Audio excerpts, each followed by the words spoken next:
Welcome.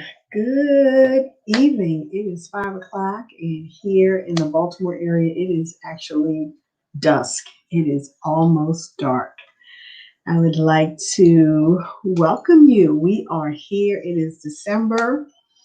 I am Gersha Porter coming to you live. Hopefully, you like our new holiday Wealth and Wines flyer. It is Wednesday, and weekly we come to you here on Facebook Live, and we stream to a couple other mediums so that we can bring you some amazing information as we move forward to build wealth and talk a little bit about wine. So I eliminate confusion for buyers by giving them key strategies to unlock resources to buy their dream home. And you can search for your dream home at porterpremierhomes.com. And today's topic will be focusing on three key things that buyers need to do to position themselves to buy. So welcome, invite your friends, invite your family. Feel free to share this live. I hope that the information that we talk about today will benefit somebody in your circle who is looking to position themselves to buy. Now, I did say welcome December. I'd also like to say, hey, welcome, welcome, welcome. Thank you for joining us here at Porter Premier Homes, Wealth and Wines, a real estate experience. So come on in. I'm looking forward to having some more folks join us. How was Thanksgiving? Were you able to use any of those virtual tips that we talked about a couple weeks ago to make your Thanksgiving holiday extra special this year? I did. We got together as a family on Zoom and shared what we were grateful for, caught up a little bit, and said grace before we all ate individually. So, if you were able to benefit from some of those tips, just drop it in the chat if you were able to use some of those as you celebrated Thanksgiving this year. My voice is not very strong today, and I have some tea. I've been sipping on some tea with some lemon. So if I take a moment to get myself together, that's what's going on. So once again, share, share, share. Invite your friends and families to come on in, and we are going to get started in a moment. Okay. Now, somebody asked me this question the other day: how does real estate help you build wealth? Because they said, what's up with this topic, wealth and wines? And there are a lot of ways to build wealth, but in the African American community, real estate and or home ownership tends to be the way that we start building wealth. Many of us were not born with a silver spoon in our mouths or inheriting necessarily homes or stocks and gold bars and things like that. So most of us start building wealth through home ownership. So if you didn't inherit a home from somebody in your family, or you didn't inherit land from somebody in your family, you are probably like me and most of us. We started building wealth through home ownership or owning homes. So I really, and my desire is to provide lots of information from a real estate perspective to get everybody on the road to building wealth, beginning with home ownership. So if there's anybody that you know who would benefit from this kind of information, please do. And thank you. One of our guests tonight on our live said absolutely virtual grace and sharing gratitude. So thank you for letting me know that some of the tips that we talked about earlier benefited you and your family as you celebrated Thanksgiving. So as we wait a couple more seconds for some folks to join us, I want to just know, and if you're getting this on the replay, drop the word Christmas in the chat. If you already have your tree up, drop the word tree. I don't have mine up yet, but a lot of folks in my circle, they took the time over that holiday weekend we just came through to put their tree up. So if your tree is up, drop the word tree in the chat. Let me know that you are on top of beginning this holiday season and you are making wherever you live is home. So you are making home just so much more comfortable and festive by putting up your tree and your decorations already. So just drop the word tree in the chat if you have already put up your Christmas tree. So tonight, the first thing I want to do, and I am not sipping wine this time because I am working on my fruit. But we do have a wine that we're going to feature tonight. So I want to just share that with you. And I actually have the bottle here with me. The wine that we're going to be sharing tonight. Hey, somebody got their tree up. Go ahead, my Facebook user. Unfortunately, you really do need to give StreamYard permission to access your account. That way I'll know who I'm talking to. But thanks so much for letting us know that your tree is up. So what I'm going to do is just show you a little bit, and we have it on the screen. This is a bottle of Wattle Creek White 2019. Now, this is a white wine for some of you who may not be white wine drinkers. First of all, it's a twist off cap, so it's nice and easy for you to start to drink and kind of preserve it and finish up later. Beautiful butterflies, just as it looks like on the slide that we prepared. It's just an amazing label. Love to put something like this on display wherever you have maybe a bar cart or something similar to that. And this is a California white wine. Alcohol content is 13.5%. And it does have tastes of fresh white peaches, pineapples, and citrus notes. So traditionally, this particular wine is something that is enjoyed in the summer months by the pool. In California, it's always summer. But here in Maryland, we are not in the summer. But if you want to feel like it's summer, or you didn't have a chance because summer went by so fast in the middle of everything that we were going through this year, enjoy a bottle of Wattle Creek White 2019 California.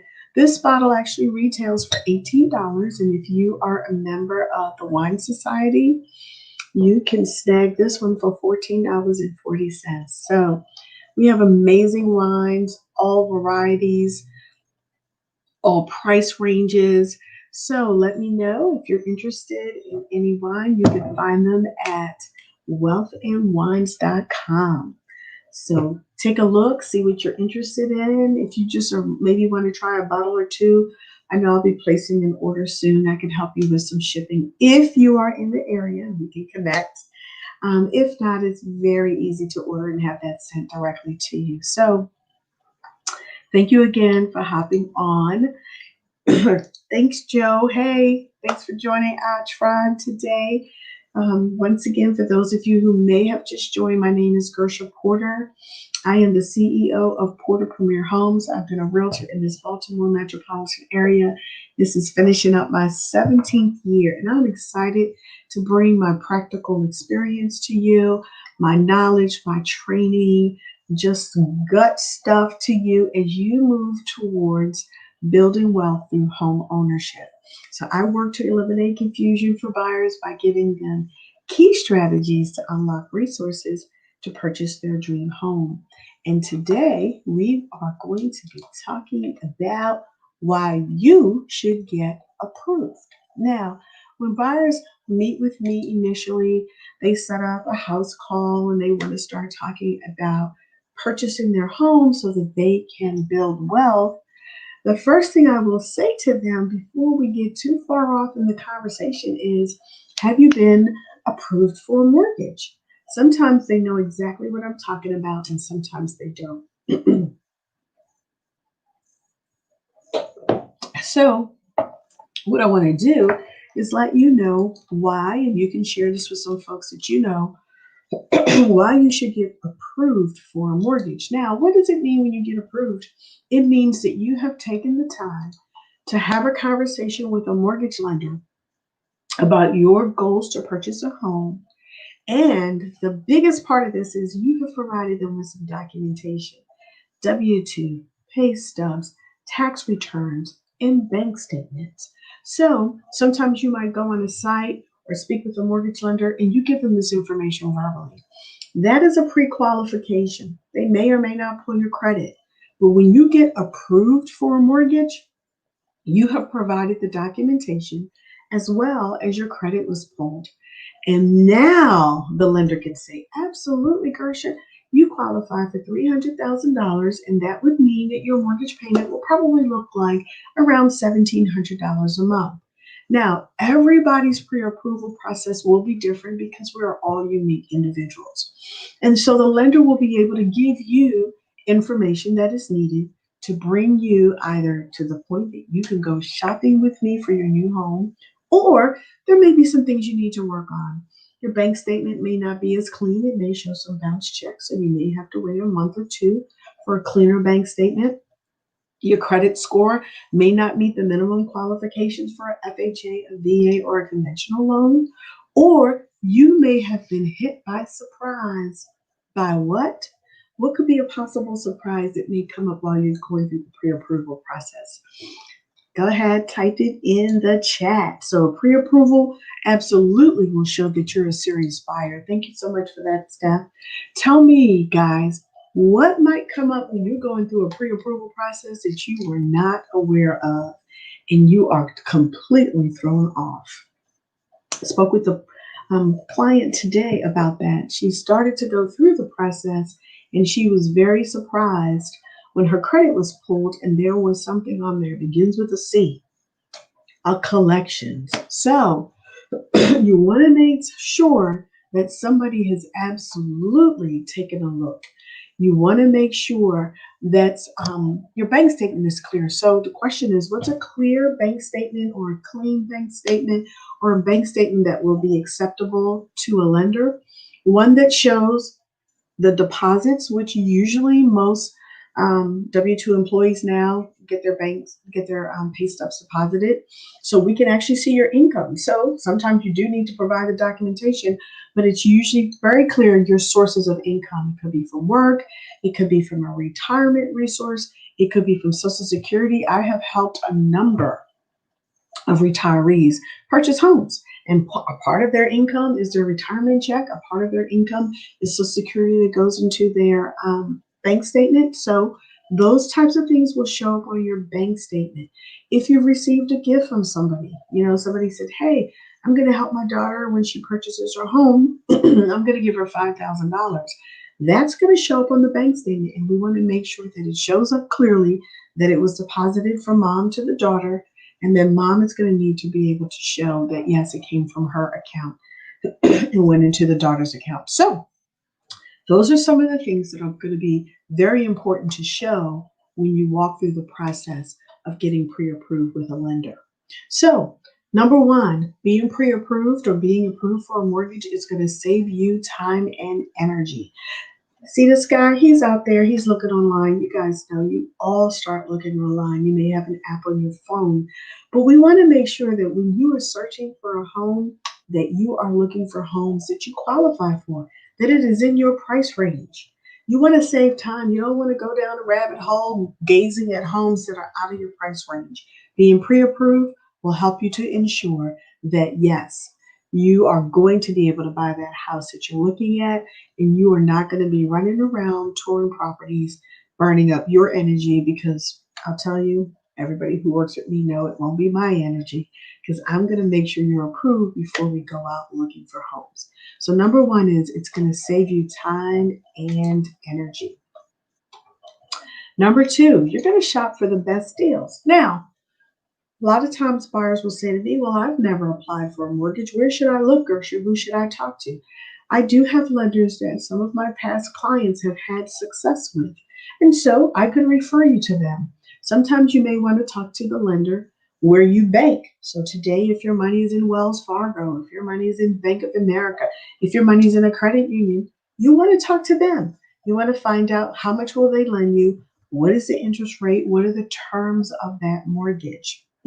You may talk to a friend who recently purchased a home. They may tell you about the amazing experience they had with their mortgage lender. So shop around.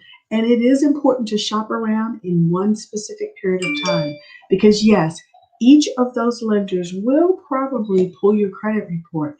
And folks say, no, no, no, no, no, I don't want you to pull my credit report. Well, the only way that they can confirm and approve you is to take a look at your credit.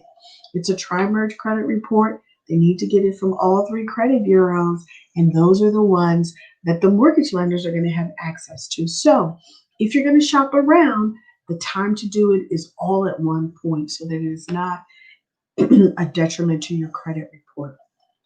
So I see a question here, and I'm going to show it on the screen, Joe. FHA has a pre-approval like a conventional loan. Yes, the pre-approval process is whether you're going through an FHA loan, a conventional loan, or a VA loan. All mortgage loans require that you get approved. And so you want to make sure that your information, and that's the difference between getting pre-qualified and getting pre-approved. Pre-qualified, the lender is taking your information verbally and they may pull your credit report. But they didn't see your tax returns. I have experienced buyers who say, well, I have a business and I've had that business for 5 years, but when you look at the tax returns, they have written off almost all of the income that they earned from that second business. There are a number of individuals that work overtime. Overtime isn't necessarily considered as part of your income unless it has been consistent for a number of years. And every mortgage company has different requirements. That's why you want to go ahead and shop for the best deal that you can. Great question, Steph. Is it recommended to purchase at or below the amount that you're pre-approved for? Some of you know I am a firm advocate of shopping below your maximum. So you want to take all of that into consideration. A lot of times I'll say to my clients, well, you're approved for $300,000. That's about $1,700 a month. Your rent right now is $1,200. Are you comfortable paying $500 more per month? There are some individuals who are, and most are not. They want to kind of stay at the level where they were when they were renting because they may have plans to purchase a car. They may have plans to start paying college tuition in a very short amount of time. So we have that conversation because every buyer is unique in terms of what they want to do after they've purchased a home. So we kind of talk about you don't want to be house poor. You went to the max. Now you can't go on vacation. Now you can't buy gifts for people like you used to. Now you can't eat out maybe once or twice a month like you would like to. So you want to consider all those things. And when you talk to a mortgage lender and they pre-approve you for a certain amount, you absolutely want to ask them, well, what does that mean for me on a monthly payment? So you could be very comfortable with what that monthly payment would be. So number 2 is you want to go ahead and shop around for the best deal. And the third reason that you want to make sure that you are pre-approved is you may need it for a showing. Now, you absolutely need it to work with a realtor like me. I want to know that you are pre-approved for a mortgage before we start touring homes. Now, everybody knows we are in the middle of COVID, and here in Maryland, the numbers are spiking, which means that, and we have heard folks who are asymptomatic may have the ability to transfer the COVID virus to us. So if you are touring a home and it is occupied, you could believe that that seller is very cautious about who is coming to tour their home. So one of the requirements that we're starting to see in our showing instructions is please provide a letter of pre-approval. Those sellers want to make sure that you are absolutely serious about purchasing a home and that you qualify for a home in their price range. So it's a way of making sure that you're not just a looky-loo, is what we call it, somebody who's out taking a look at properties and they're not ready to purchase. So you may need it for a showing. You absolutely need it for a realtor who is serious about their business and not going to take you around looking at homes that you can't afford or looking at homes that you're not ready to purchase. So the third reason that you want to make sure that you are approved for a mortgage is because it may be needed for a showing. So consider the time that we're in right now. And I want to segue into right now what's going on in the market. As some of you know, rents have been deferred for a good period of time, depending on where you live. Landlords couldn't evict tenants because of COVID. Another thing that's been happening is a lot of mortgages have been in deferment, which means that those owners have not had to pay their mortgage. And it was a way to give those who have been displaced or their hours have been reduced due to this current pandemic an opportunity to breathe, try to find another job, try to work out their financial situation. Well, what is about to happen, and it is unfortunate, but we are about to have literally millions of homes in foreclosure in 2021. So, the things that we've just mentioned today and just talked about today will put you in a position to take advantage. Our market is about to shift. The properties that are out here right now that are in great condition and owner occupied and continue to increase in value every couple of weeks, real estate is cyclical. We're going to start to see that slowly decline. The values of homes are not going to continue to go up. Homes won't be occupied by owners as much any longer, and they may be sold in a distressed state, which would be a foreclosure or a short sale. So keep your eye out for what's coming up. I'm going to continue to try to spread information with you, share information with you about how you can position to buy some of these properties that are about to be distressed. And yes, Steph, no more open house looking. Serious buyers are important. I have not had any open houses this year on the listings that I've had since COVID. Why? Because serious buyers are working with realtors who will bring them to take a look at the homes that they want to buy. When we have open houses as realtors, the people that come through the door are not necessarily qualified to purchase the home that they're looking at. Aside from COVID, sellers are also very particular about who's entering their homes right now. Excuse me.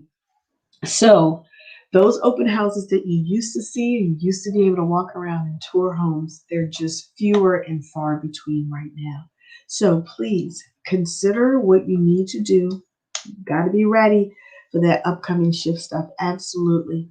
If you are curious, you didn't get to buy in 2020, you were on the fence, you're ready to move forward in 2021, reach out to me. Let's schedule a time to talk. We can move and dive a little bit deeper into what you need to understand to move forward and what your expectations might be. So, schedule a house call with me. The link is here, it's on my profile. Feel free to reach out to me by phone. And if you are looking to get yourself in a position to purchase a home in 2020, work with some lenders who are giving you 1% back when you purchase a home. Some lenders who are willing to work with those of you who have credit scores that are less than perfect. I want you to pay close attention to the 1,000 Black Families Initiative that I'm a part of. I have a link. You can get on board, get ready to make that purchase next year. We have a special program for folks that meet that profile, and I'm happy to talk to you more about that. So if you haven't already, please hit the like button on my Facebook page, and you'll know when we go live every week with Wealth and Wines, Wednesdays at 5 o'clock Eastern Standard Time. Thank you again for joining us today, and we will look forward to having you. I see a question. Let me answer this question. Thanks, Joe. When a home is in foreclosure, is there a time frame for the owner to reclaim their home? Well, before it hits the market is the time when the homeowner can reclaim their home. So what I am referring to in terms of foreclosures are homes that are on the market to sell. But yes, when a owner is behind on their mortgage payment and they go into default, which means they are not meeting the terms of that loan document that they signed a number of years ago that says you're going to pay that mortgage on time. There's a process that they're going through that we are not aware of as realtors and potential buyers. Once that house is in default and the lender says, hey, we must sell that property so that we can recoup our mortgage back again since you have not been able to pay it, that is when the house is on the market. So if it's on the market, the buyer has already lost their rights to that property. The bank now owns the property. It has been foreclosed on. So the owner no longer owns that property, and typically they are not living in that property. Great question. Okay. Their opportunity to reclaim it or to redeem or to bring the mortgage current occurred way before it hit the market. Okay. When it hit the market, the owner is now the bank. It's a great question. So I think what I need to do is probably plan to have some discussions with you guys, some lives about foreclosures, what it means, and how it hits the market. So thank you again for joining me. The voice is waning, and I want you guys to enjoy the rest of this week, and I'll see you next week on Wealth and Wines. Take care. Have a great evening. Bye-bye.